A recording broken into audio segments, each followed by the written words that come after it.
Welcome to the 5-Minute Prime Podcast. Quick, actionable tips to master personal finance and real estate investing. In just 5 minutes a day, we'll help you build wealth and achieve financial freedom. Hey Prime investors, Martin Maxwell here, and welcome back to the 5-Minute Prime Podcast. This is episode 65. Last week, we dove deep into Portugal, a market known for its incredible lifestyle and solid fundamentals. Today, we're hopping over the border to its bigger and in some ways more complex neighbor, Spain. For many Americans, Spain represents the quintessential European dream, sun-drenched coasts, vibrant cities, and a rich cultural tapestry. But as investors, we have to look past the romance and ask the hard questions. What are the real opportunities? What are the unique challenges? And how does it stack up against other international options? Let's find out. So who is actually finding a great fit in the Spanish market right now? It's not just one type of buyer. The investors I see succeeding tend to fall into a few key profiles. See if you recognize yourself in any of these. First, you have the classic sun seeker and lifestyle investor. These are folks drawn to the 300 plus days of sunshine on the Costa del Sol. They're buying a villa in Marbella or an apartment in Malaga, not just for the potential rental income, but for the high quality of life, the golf courses, and the established expat communities. Next, you have the urban investor. These investors are focused on the economic engines of Madrid and Barcelona. They're buying apartments to rent out to a mix of local professionals and international expats. The numbers are compelling. Even with rising prices, rental yields in these major cities can still range from 4% to 6%, and the demand is consistent. And then there's a more specialized profile I'm seeing emerge, the niche operator. This is the investor who sees opportunity beyond the traditional long-term lease. They're getting creative and looking at a few different angles. One popular strategy is focusing on mid-term rentals. With Spain's digital nomad visa now in full swing, there's a growing demand for furnished apartments rented for 3 to 11 months. This approach cleverly avoids the strict regulations of short-term rentals, while often commanding higher rents than a standard one-year lease.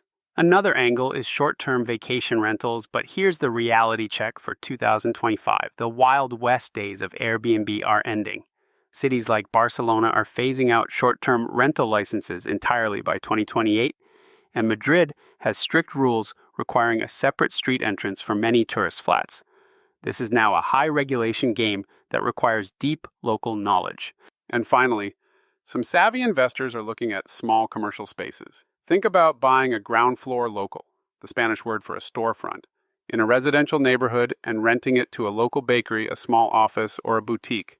This can be a stable, long-term play that diversifies you away from the residential market.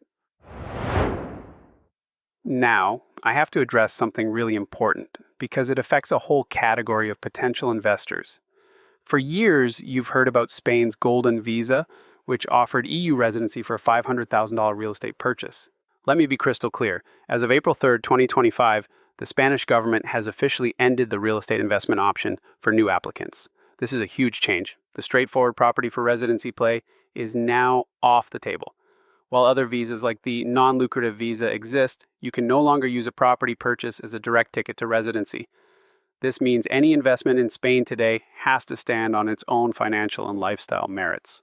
So with that in mind, what are the fundamental drivers that still make Spain attractive? First, despite rising prices, Spain remains relatively affordable compared to other major Western European countries. The average price per square meter is still significantly lower than in France or the UK, giving you more purchasing power. Second, the demand from foreign buyers remains incredibly strong, especially from Americans and Canadians who are taking advantage of a favorable exchange rate. This international interest helps support property values, particularly in desirable coastal and urban areas. But here's the most important thing I learned from talking to investors on the ground. One American who bought a property in Andalusia told me, the biggest mistake you can make is thinking Spain is Spain. It's not. The property laws, the taxes, and even the culture of doing business are different in Catalonia versus Andalusia versus the Basque Country. This goes right back to what we hammered home in our episode on hyper-local investing. You absolutely have to understand the specific rules of the autonomous community you're buying in. Okay, so you're interested and you understand the risks. How do you actually get a deal done in Spain? The process is clear, but you need to be diligent. Here's your starter kit with more specific detail. First, and this is non-negotiable, you need to get your NIE number. The Número de Identificación de Extranjero, or NIE, is your official foreigner identification number. You need it for everything: opening a bank account, signing the deed, paying taxes.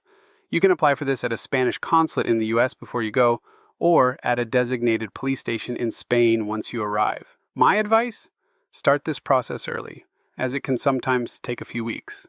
Second, open a Spanish bank account. While you might think you can just wire money, having a local account is practically essential. It makes paying the seller, handling taxes, and setting up utilities infinitely easier and more transparent. Third, assemble your team.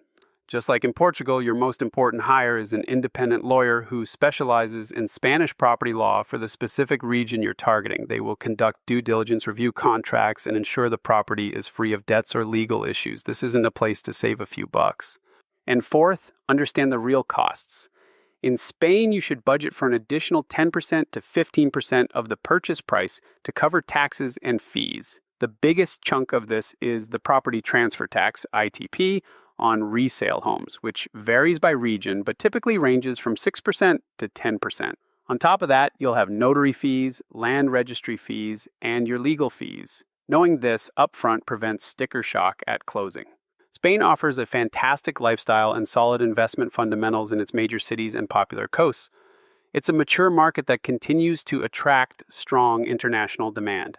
However, the game has changed. The closure of the real estate Golden Visa path means you need to be investing for the property's own merits, its potential for appreciation and rental income, not for a residency shortcut. This is where having a clear exit strategy, like we've talked about before, is so important. You need to know your plan A and your plan B before you ever sign a contract. The key to success in Spain is embracing its regional diversity. Do your homework, understand the local nuances, and build a great team on the ground. Now, your challenge today. Go to a major Spanish property portal like Idealista. I want you to compare the price per square meter for a modern two-bedroom apartment in the Salamanca neighborhood of Madrid versus a two-bedroom apartment with a sea view in Marbella on the Costa del Sol. This simple exercise will give you a real, tangible feel for the classic city growth versus coastal lifestyle investment choice that Spain offers.